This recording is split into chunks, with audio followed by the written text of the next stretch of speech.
আমার স্বামীকে আমি অনেক বিশ্বাস করতাম। এতটাই বিশ্বাস করতাম যে ও যা বলতো তাই সত্যি বলে মেনে নিতাম। কিন্তু আমি আমার স্বামীকে যতটুকু ভালো ভেবেছিলাম সে ততটুকু ভালো ছিল না। একদিন আমার বোনকে আমার শ্বশুর বাড়িতে আমার সাথে রেখেছিলাম।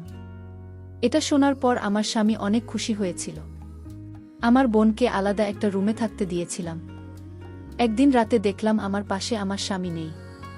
আমি ভাবলাম এত রাতে আমার স্বামী কোথায় গেল। আমার মনে হয়েছিল মনে হয় বাথরুমে গেছে। আমি বাথরুমে গিয়ে দেখলাম আমার স্বামী নেই। তারপর আমি আমার বোনের রুমের দরজাটা খুলতেই যা দেখলাম তাতে আমি অজ্ঞান হয়ে পড়েছিলাম। আমার নাম সীমা আক্তার শানু। বিয়ের পরে সব সময় আমার স্বামী কিছু না কিছু বাহানা করে আমার বোনের সঙ্গে দেখা করতে যেত এবং সবসময় বলতো আমার বোন নাকি কোনো অসুবিধায় পড়েছে, তাই সে আমার বোনকে সাহায্য করতে যাচ্ছে।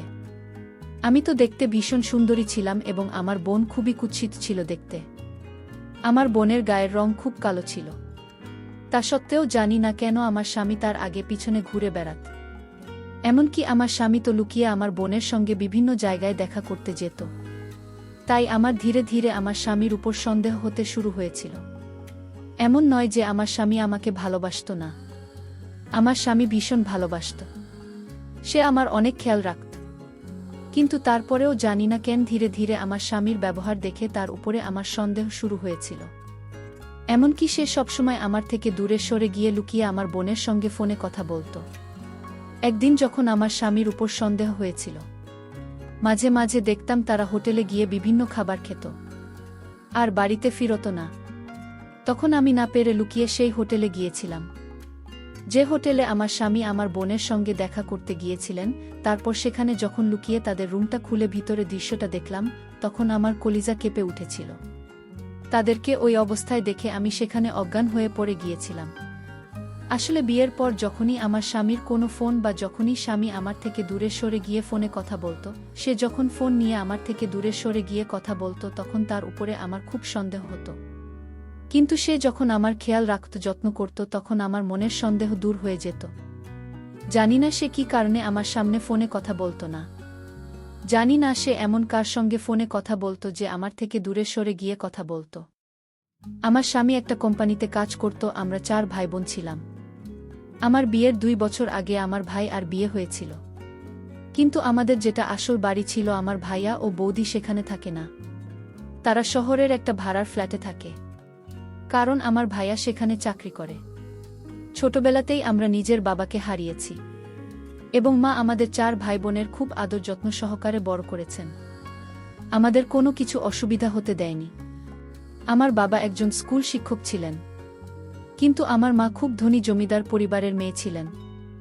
আমার মায়ের অনেক জমি জায়গা ছিল, তাই বাবা মারা যাওয়ার পরেও আমাদের কোনো টাকা পয়সার অভাব হয়নি, বা নিজের জমি জায়গা বিক্রি করে আমাদের 4 ভাই বোনের পড়াশোনা করিয়েছেন। ভাই বোনদের মধ্যে আমি মাঝে ছিলাম। আমার ভাই আর পরে আমি এবং আমার পরে আমার বোন আমার থেকে বয়সে 2 বছরের ছোট। আমার বোনের নাম কি হচ্ছে না, ও আমার মধ্যে খুব ভালো ছিল। ছোটবেলায় সে নিজের কালো রং নিয়ে খুবই আফসোস করতে, কিন্তু বয়স বাড়ার সঙ্গে সঙ্গে তার ট্যালেন্ট হতে থাকে। তারপর সে আর নিজের কালো রং রূপ নিয়ে আফসোস করত না, কারণ সে বুঝে গিয়েছিল আল্লাহ তাকে রূপ দেয়নি, কিন্তু গুণে দিয়েছে ভরপুর। তাই সে যেমন ছিল সে তাতে সন্তুষ্ট ছিল। ছোটবেলা থেকে আমি একটু সহজ সরল স্বভাবের মেয়ে ছিলাম এবং আমার বোন একটু ছোট স্বভাবের ছিল। পড়াশোনা কমপ্লিট করার পরে আমার যখন বিয়ের বয়স হল, তখন ভাইয়া ও মা আমার বিয়ের জন্য একটা ভালো পাত্র দেখে আমার বিয়ে দিয়ে দেয়। আমার শ্বশুর বাড়ি আমার বাবার বাড়ি থেকে প্রায় 1 ঘন্টার দূরত্বে ছিল। আমার জন্য পাত্র খোঁজার আগেই ভাইয়া আমাকে বলেছিল, তোর আশেপাশে দিয়ে দেব, যাতে কোনো কিছুর অসুবিধা হলে আমি ও মা তোর সঙ্গে খুব সহজে দেখা করতে পারি। কারণ আমার বাড়ির লোক খুব ভালোভাবেই জান যে আমি খুব সহজ সরল স্বভাবের, তাই তারা আমাকে নিজের আশপাশে রাখতে চেয়েছিল। তারপর আমার জন্য যখন বিয়ের পাত্র দেখা শুরু করেছি, তখন প্রথমে যে সম্বন্ধ এসেছিল তারা আমাকে পছন্দ করেছে, কিন্তু আমার ভাইয়া এই বিয়ের সমস্তটা বাতিল করে দিয়েছিল, কারণ ছেলেটার বয়স নাকি আমার থেকে অনেক বেশি ছিল। তাই ভাইয়া বলেছিল অত বয়স্ক ছেলের সঙ্গে বিয়ে দেওয়া ঠিক হবে না। তাই ভাইয়ের পরিচিত একজন বন্ধু সাজিদ নামের একটা ছেলের পরিচয় দিয়েছিল, এবং সাজিদের ফ্যামিলি খুব ভালো ছিল। তারপর সাজিদের সঙ্গে আমার বিয়ের কথাবার্তা চলে। সাজিদের আগে আমাকে আরও ২০ জন পাত্র দেখতে এসেছিল এবং তারা সবাই আমাকে পছন্দ করেছিলেন, কারণ আমি সহজ সরল স্বভাবের হলেও দেখতে ভীষণ সুন্দরী ছিলাম। কিন্তু আমার ভাইয়া অনেকগুলো কারণের জন্য সেই সব অন্ধগুলোকে বাতিল করে দিয়েছিল। কারণ তাদের মধ্যে কারো হয়তো বয়সে আমার চাইতে অনেক বেশি, কারো হয়তো ফ্যামিলি ভালো নয়, এই সব কারণের জন্য ভাইয়া অনেক সম্বন্ধ বাতিল করে দিয়েছিল। কিন্তু তারপরে সাজিদের ব্যাপারে যখন খোঁজখবর নেয় তখন ভাই আর খুব পছন্দ হয় এবং আমার মায়ের তো ভাইয়ের উপরে খুব ভরসা ছিল যে ভাইয়া নিশ্চয়ই একটা ভালো পাত্র দেখে আমার বিয়ে দেবে। প্রথম দিনের মা ও বাবা এবং তার ছোট বোন আমাদের বাড়িতে এসেছিল এবং তারা এটা ভেবে এসেছিল যে আমাকে যদি তারা পছন্দ করে তাহলে একটা স্বর্ণের লিন দেবে এবং আমাকে দেখতে এসে তারা প্রথম দিন আমাকে একটা স্বর্ণের আংটি পরিয়ে দিয়েছিল এবং প্রথম দিন দেখতে এসে আমাদের বিয়েটা পাকা হয়ে গিয়েছিল। শুধু তাই নয়, আমাকে দেখতে আসার আগেই সাজিদ আমার ফ্যামিলির ব্যাপারে খোঁজখবর নিয়েছিল এবং সাজি যখন আমাদের পরিবারের খুব নাম শুনেছে তখন তারা প্রথম থেকেই তৈরি হয়ে এসেছিল। তারপর বিয়ে হয়ে আমি যখন শ্বশুর বাড়ি এলাম তখন দেখলাম সত্যি আমার শ্বশুর শাশুড়ি এবং স্বামীর ব্যবহার ভীষণ ভালো ছিল, কারণ আমার যেহেতু বাড়ি থেকে দেখাশোনা করে বিয়ে হয়েছিল তাই আমার কোনো আইডিয়াই ছিল না যে আমার শ্বশুরবাড়ির লোকজনেরা কেমন হবে। এদিকে আমি যখন বিয়ে হয়ে শ্বশুরবাড়ি চলে এসেছিলাম তখন আমার বোন সারাদিন বারবার আমাকে কল করত এবং এটাই বলতো যে বন্ধুর শ্বশুরবাড়ি চলে যাওয়ার পরে আমি একদম একা হয়ে গেছি রে, আর না তোকে ছাড়া বাড়িতে মন ভাল লাগে না। আসলে আমি ভাবতাম আমার বোন তার মনের সব কথা হয়তো আমাকে বলে, কিন্তু এটাই আমার মনের সব থেকে স্বামীর ভুল ধারণা ছিল। এদিকে বিয়ের পর স্বামীর সঙ্গে যখনই আমি বাবার বাড়ি যেতাম আমার বোন সারাদিন আমার স্বামীর সঙ্গে গল্পতে লেগে থাকত। প্রথমে তো আমার এই বিষয়গুলো খুব একটা খারাপ লাগতো না, কারণ আমি জানতাম আমার বোন লোকজনের সঙ্গে খুব গল্প করতে ভীষণ ভালোবাসে এবং সে তার একমাত্র স্বামীকে পেয়ে হয়তো ভীষণ খুশি, তাই সে সারাক্ষণ তার স্বামীর সঙ্গে গল্প করতে ব্যস্ত থাকত। কিন্তু ধীরে ধীরে এই বিষয়গুলো আমার খুব খারাপ লাগতে শুরু হয়। এভাবে আমার বিয়ে হতে প্রায় ৩ মাস হয়ে গিয়েছিল এবং আমার বিবাহিত জীবন ভীষণ ভালো কাটছিল। তারপর শ্বশুরবাড়িতে একদিন আমরা সবাই মিলে সকালের জল খাবার খাচ্ছিলাম। ঠিক ওই সময় আমার স্বামীর মোবাইল বেজে উঠল। তখন সে নিজের মোবাইলে কলটা কেটে দিল। এভাবে প্রায় কলটাকে যখন কেটে দিল তখন আমি জিজ্ঞেস করলাম, তুমি বারবার কলটা কেটে দিচ্ছ কেন? তোমাকে ফোন করেছে? আমি কথা বলে না কেন? স্বামী তখন আমার মুখের দিকে তাকিয়ে অনেক বেশি ঘাবড়ে গিয়ে বলল, আমার ক্লায়েন্টের ফোন আসছে, আমি একটু বাইরে গিয়ে কথা বলে আসি। তারপর আমার স্বামী মোবাইল নিয়ে বাইরে চলে গিয়েছিল। সেদিনের পর থেকে যখনই আমার স্বামীর মোবাইলে ফোন আসত তখন সে অনেক বেশি ঘাবড়ে যেত এবং মোবাইল নিয়ে বাইরে চলে যেত। আর আমি যখনই জিজ্ঞেস করতাম তোমাকে কে ফোন করেছে, তখন সে আমাকে একটা কথাই বলতো, সে তার একটা ক্লায়েন্টের নাকি ফোন করেছে। এদিকে যত দিন যাচ্ছিল সংসারের প্রতি আমার আরও টান বেড়েই চলছিল। আমার শাশুড়ি তোমার মতো করে আমাকে ভালোবাসত। সে কখনো আমার কোনো কাজের ত্রুটি বের করতে পারবে না। এমনকি আমার রান্নাবান্না খুব একটা ভালো না হলে উনি আমাকে কিছু বলতেন না। শাশুড়ির শুধু আমাকে একটাই কথা বলতেন, ধীরে ধীরে তুমি তো সব কিছু শিখে যাবে। উনি যেহেতু অসুস্থ ছিলেন তাই আমার কাছে সে রকমভাবে সাহায্য করতে পারতেন না। এমনকি আমি ওনাকে নিজে থেকেই বলেছিলাম যে আপনাকে কোনো কাজে সাহায্য করতে হবে না, আপনি নিজের শরীর স্বাস্থ্যের খেয়াল রাখবেন, বাড়ির সমস্ত কাজকর্ম আমি দেখে নেব। এদিকে প্রায় যত দিন যাচ্ছিল আমার স্বামীর ব্যবহারের উপর আমার সন্দেহ হতে শুরু হয়েছিল, কারণ সে রাতের বেলাতেও ফোন নিয়ে ঘর থেকে বাইরে বেরিয়ে যেত এবং আমি যখন জিজ্ঞেস করতাম সে বলতো আমার ক্লায়েন্টের ফোন আসে। এমনকি একদিন রাতে খাবার খাওয়ার পরে স্বামীর মোবাইল রিং হলো এবং সে তাড়াতাড়ি মোবাইলটা নিয়ে আমাদের ঘরের ভিতরে ঢুকে বলল। আমিও তখন টেবিল থেকে উঠে চুপচাপ আমার ঘরের পেছনে গিয়েছিলাম এবং আমি দরজার বাইরে লুকিয়ে দাঁড়িয়েছিলাম এটা শোনার জন্য যে আমার স্বামী ফোনে কার সঙ্গে কথা বলার জন্য সবার থেকে আড়ালে ঘরের ভিতরে ঢুকল। স্বামী জানতো না যে আমি দরজার বাইরে দাঁড়িয়ে আছি। তারপর আমি যা শুনতে পেলাম সেটা শুনে তো আমি কনফার্ম হয়ে গিয়েছিলাম যে আমার স্বামী নিশ্চয়ই কারো সঙ্গে সম্পর্ক রয়েছে, কারণ আমার স্বামী তখন যেভাবে কথা বলছিল তাতে বোঝাই যাচ্ছিল সে নিশ্চয়ই কোনো মেয়ের সঙ্গে কথা বলছে। স্বামী তখন ফোনে বলছিল, তুমি চিন্তা করছো কেন, আমি তোমার সঙ্গে আজকে দেখা করব। তাহলে সব কিছু হয়ে যাবে। আমি তোমার কিছু হতে দেব না। আমি থাকতে তোমার কিছু হবে না বলে কথাবার্তা শুনে আমি বুঝে গিয়েছিলাম তার কারো সঙ্গে সম্পর্ক আছে।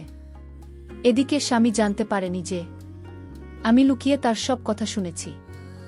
আমার স্বামী বলেছিল তার সঙ্গে নাকি হোটেলে খাবার খেতে যাবে, এবং যে হোটেলের নাম বলেছিল সেই হোটেলটার নাম আমি মনে রেখেছিলাম, কারণ ওই হোটেলটা আমাদের বাড়ি থেকে 7 মিনিটের দূরত্বে ছিল, এবং আমি ভেবে নিয়েছিলাম স্বামী এখন বাড়ি থেকে বেরোবে। তখন আমি লুকিয়ে স্বামীর পিছনে পিছনে যাব। রাতে জানতে পারি যে আমার স্বামী কার সঙ্গে লুকিয়ে দেখা করতে যায়। সবকিছু শোনার পরে আমি নিজের চোখের জল পড়া বন্ধ করতে পারিনি।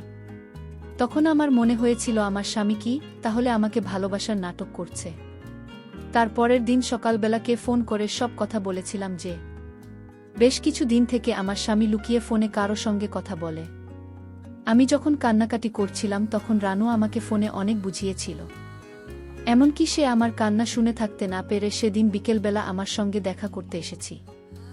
আসলে শ্বশুরবাড়িতে তখনও এই কথাগুলো কেউ জানত না। আমি শুধু নিজের বোনকে বলেছিলাম, প্রথমে তো মনে হয়েছিল পরে এরকম ব্যবহারের কথা সবাইকে বলে দেব, কিন্তু আমাকে রানু বারণ করেছিল। সে আমাকে বলেছিল এইভাবে নিজের চোখে কোনো কিছু না দেখে শুধুমাত্র কানে শুনে উত্তর স্বামীর উপর সন্দেহ করা ঠিক নয়। স্বামী তোকে অনেক ভালোবাসে, তারপরে তুই কেন স্বামীকে সন্দেহ করিস? আমি তখন রানুকে স্বামীর ব্যাপারে এবং তার ব্যবহারের ব্যাপারে সব কিছু বলেছিলাম যে সে অর্ধেক রাতে ফোন নিয়ে ঘর থেকে চোরের মতো লুকিয়ে বাইরে বেরিয়ে যায়। তারপরেও জানি না কেন আমার বোন আমাকে বারবার একটাই কথা বলেছিল, তুই শুধু স্বামীকে সন্দেহ করছিস। তারপর আমার কথা শুনে বোন বলেছিল, ঠিক আছে, তো যখন স্বামীর উপর সন্দেহ হচ্ছে তাহলে কালকে আমিও তোর সঙ্গে যাব, এটা দেখার জন্য যে স্বামী লুকিয়ে তার সঙ্গে দেখা করে কিনা। তারপর সেদিন আমার স্বামী যখন সকালে খাওয়া দাওয়া সেরে বাড়ির বাইরে বেরিয়েছিল, তখন আমি শাশুড়িকে বলেছিলাম বাজারে যাচ্ছি, এবং আমার সঙ্গে যেহেতু বোন ছিল, আমার শাশুড়ি আমার বাইরে যাওয়া নিয়ে কিছু বলেননি। আমার শাশুড়ি ভালো মনের মানুষ ছিলেন, কিন্তু বাড়ির বুথের বাইরে যাওয়া খুব একটা পছন্দ করতেন না। কিন্তু সেদিন যেহেতু আমার বোন আমার সঙ্গে ছিল, তাই আমার শাশুড়ি কিছু বলেনি। তখন আমি কিছু লুকিয়ে সেই হোটেলে গিয়েছিলাম, যে হোটেলে আমার স্বামী মেয়েটির সঙ্গে দেখা করার কথা বলেছিল। তারপর হোটেলে গিয়ে যা দেখলাম তাতে আমার দম বন্ধ হয়ে যাবার অবস্থা হচ্ছিল, কারণ আমি যা সন্দেহ করেছিলাম সেটাই হয়েছিল। হোটেলে একটা টেবিলে আমার স্বামী একটা মেয়ের সঙ্গে বসে অনেকক্ষণ ধরে কথা বলে যাচ্ছিল। আমি অবস্থায় নিজের কষ্ট ও কান্না চেপে ধরে রাখতে পারিনি, তাই আমি নিজের বোনকে ধরে কাঁদতে শুরু করে দিয়েছিলাম। আমি বোনকে বলেছিলাম, দেখেছিস তো, আমি তোকে বলেছিলাম না তোর স্বামী কোনো অন্য মেয়ের প্রেমে পড়ে গেছে। ঠিক ওই সময় আরও একটি বিষয় লক্ষ্য করেছিলাম, রুমের লাইটটা বন্ধ হয়ে গেল। আমিও তো কিছুই বুঝতে পারছিলাম না এই ব্যাপারটা কি। রুমে শুধু ডিম লাইট জ্বলছিল। ডিম লাইটের আলোয় আমি দেখলাম যে মেয়েটিকে দেখতে পেলাম সে একটি অন্য মেয়ে অন্য একটি ছেলের সাথে গল্প করছে, আর আমার স্বামীর বন্ধু ছিল ছেলেটি। আমার স্বামীর বন্ধুকে সাহস দেওয়ার জন্য এখানে আসত, কারণ আমার স্বামীর বন্ধু কোনো মেয়ের সাথে কথা বললে ভয় করত, আর তাই যদি তার পাশে থাকে তাহলে সাহস বেড়ে যায়। আমার বোন তখন বলল, তুই আর কখনো তোর স্বামীকে সন্দেহ করবে না। ওই সময় সবকিছু নিজের চোখে দেখার পরে আমার নিজের উপর খুব লজ্জা হচ্ছিল, কারণ সত্যি আমি শুধু শুধু স্বামীর উপর সন্দেহ করছিলাম। তারপর আমি আর রানু সব কিছু দেখার পরে বাড়ি ফিরে চলে এসেছিলাম। বাড়ি আসার পরে আমি ওকে বলেছিলাম, আজ তুই আমার সঙ্গে না থাকলে আমি আমার স্বামীকে ভুল ভাবতাম, তাই তুই কিছু দিন আমার সঙ্গে এই বাড়িতেই থাক, তাহলে আমার ভাল লাগবে। আমি আমার বোনকে কিছুদিন থাকতে বলেছিলাম, এবং সে থাকতে রাজি হয়েছিল। আমাদের রুমের পাশে একটা ছোট ঘর খালি ছিল, ওই ঘরে থাকতে দিয়েছিলাম। সেদিন রাতের বেলা খাওয়া দাওয়ার পরে আমরা যে যার ঘরে চলে এসেছিলাম। আমার বোন এই বাড়িতে কিছুদিন থাকবে, এটা শুনে আমার স্বামী খুব খুশি হয়েছিল। প্রত্যেক দিন আমার স্বামী আমার রুমে থাকত। সেদিন রাতের বেলা জানি না কখন গল্প করতে করতে আমরা দুজনে ঘুমিয়ে পড়েছিলাম। তারপর হঠাৎ করে রাত্রি প্রায় 3টার সময় যখন আমার ঘুম ভাঙে, তখন দেখলাম স্বামী আমার পাশে ছিল না। আমি ভেবেছিলাম সে হয়তো বাথরুমে আছে, কিন্তু আমি যখন বাথরুমের দিকে তাকালাম তখন বাথরুমের দরজা খোলাই ছিল। তার মানে আমার স্বামী বাথরুমে ছিল না। আসলে আমাদের একটাই বাথরুম ছিল, তাই রাতের বেলা ঘর থেকে বাইরে যাওয়ার কোনো দরকার ছিল না।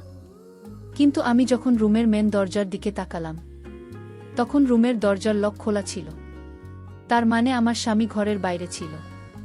কিন্তু স্বামীর ফোনটা তো টেবিলে রাখা ছিল। আমি থাকতে না পেরে যখন আস্তে করে ঘর থেকে বেরোলাম, তখন পাশের ঘর থেকে মনে হলো আমার স্বামীর গলার আওয়াজ পাচ্ছি।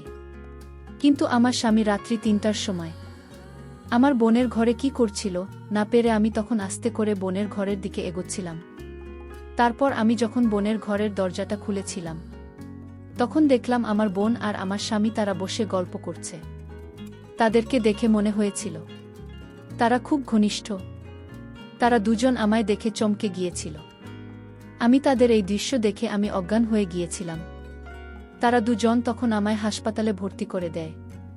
২৪ ঘন্টা পর আমার জ্ঞান ফিরল। আমি আমার স্বামীকে ডিভোর্স দিয়ে দিলাম। আর আমার বোনকে বলেছিলাম আমার সাথে প্রতারণা করাটা তো ঠিক হয়নি। যাই হোক, আমি তোমায় অনেক ভালোবাসি, আর তাই আমি তোমার কাছে আমার স্বামীকে রেখে গেলাম। তুমি সুখে থেকো, আমি দোয়া করি। প্রিয় বন্ধুরা, গল্পটি ভালো লাগলে অবশ্যই কমেন্ট করে জানাবেন। আর নিয়মিত এমন আলাদা স্বাদের গল্প শুনতে ভিডিওটিতে লাইক এবং চ্যানেলটিকে সাবস্ক্রাইব করে সাথেই থাকুন। আর হ্যাঁ, নোটিফিকেশন বেলটি অল করে রাখবেন, যাতে পরবর্তী গল্প সবার প্রথমে আপনাদের কাছে পৌঁছে যায়। ধন্যবাদ বন্ধুরা, ধন্যবাদ সবাইকে।